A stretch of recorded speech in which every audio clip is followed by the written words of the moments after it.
Alam mo kapatid, yung mga relihiyon sa mundo, hindi naman tumutubo yan. Itinatayo yan ng mga pastor. 56:11 ng Isaias. Pakinggan mo.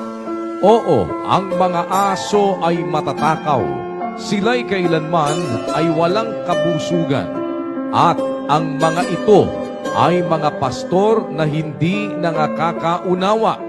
Sila'y nagsilikom lahat sa kanilang sariling daan na mula sa lahat ng dako, bawat isa'y sa kanyang pakinabang. Ayun, yung punto ron, yung mga pastor na aso ang tawag ng Diyos.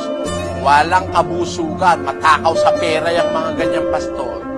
Nagsiliko silang lahat sa kanilang sariling daan.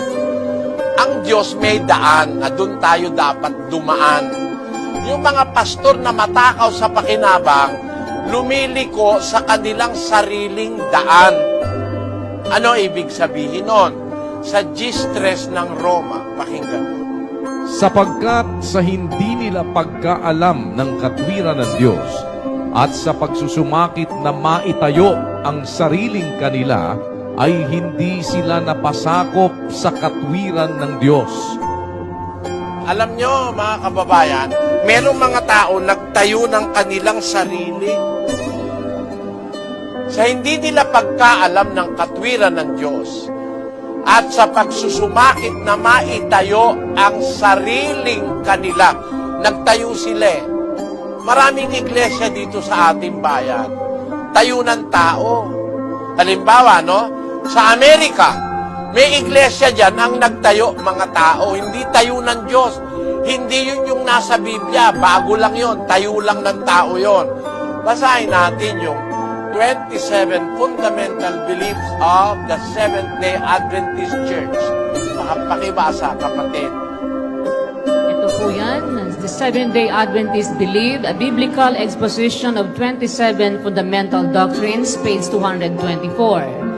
The gift of prophecy was active in the ministry of Ellen G. White, one of the founders of the Seventh-day Adventist Church. Si Ellen G. White ay fundador, isa sa mga fundador ng Seventh-day Adventist Church. They cannot deny this because it is in their book. Not only a book, but it is the fundamental doctrines of the Seventh-day Adventist Church. The Seventh-day Adventist Church was founded by humans. It was not founded by the Lord Jesus Christ, nor it was founded by the Father. Sa Biblia, ang may karapatan lang magtayo ng iglesia ay ang Diyos. Ngayon, pag ang iglesia mo, ang tao nagtayo, sigurado agad mali yan Hindi pa ang aatake ito, Kasi sinasagot ko yung tanong ng kapatid, tumutubo raw Hindi tumutubo. Pag tumutubo, natural yan yung hindi tumutubo, tinatayo ng tao, hindi natural yan There is no harm in nature.